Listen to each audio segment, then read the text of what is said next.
murid Kristus, karakter of the month untuk bulan ini adalah belas kasihan.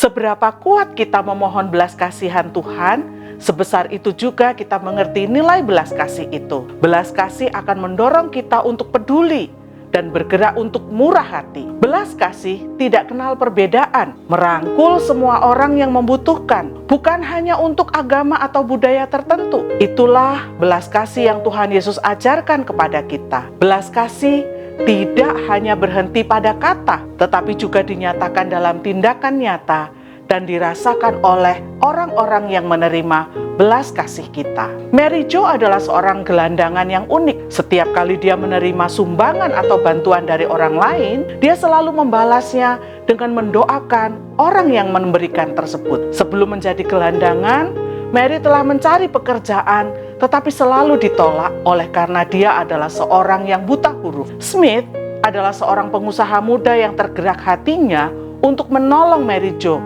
yang buta huruf. Setiap 1 minggu sekali, Mary diundang ke rumahnya untuk belajar membaca dan menulis. Belas kasihan Smith membuat Mary Jo dapat membaca, bahkan mendapatkan pekerjaan yang tetap untuk dirinya. Murid Kristus, Tuhan Yesus adalah pribadi yang penuh belas kasih. Kemanapun dia pergi, dimanapun dia berada, selalu ada banyak orang yang mengikutinya. Sekalipun Tuhan Yesus itu masuk ke kota dengan sembunyi-sembunyi atau dengan diam-diam, selalu saja ada orang yang melihat dan mengikutinya. Baik untuk mendengarkan pengajarannya, menyaksikan mujizat-mujizatnya, menyembuhkan orang yang lumpuh, yang sakit, yang buta, semuanya itu dia lakukan oleh karena Tuhan Yesus memiliki belas kasih kepada mereka. Semua dipulihkan. Ketika hari sudah malam, melihat orang banyak, para murid hendak menyuruh orang banyak itu segera pulang. Namun Tuhan Yesus berkata, tidak perlu mereka pergi. Kamu harus memberi mereka makan. Matius 14 ayat 16. Hati yang tergerak oleh belas kasihan Yesus, yaitu ketika memberi makan 5.000 orang, bahkan berlebih, itu dapat mengenyangkan hanya dengan 5 roti dan 2 ikan. Murid Kristus, hal ini menunjukkan sikap belas kasih tersebut kepada orang-orang yang membutuhkan uluran tangan kita, seperti mereka yang mengalami bencana alam, yang hidup di dalam kekurangan, seperti para gelandangan, tukang-tukang becak, para pemulung, dan masih banyak lagi. Ketika belas kasihan Tuhan berdiam di hati kita,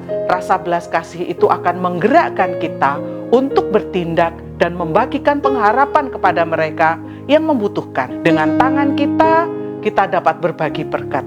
Dengan mulut kita, kita dapat memberikan ucapan-ucapan yang menghibur ataupun yang menguatkan.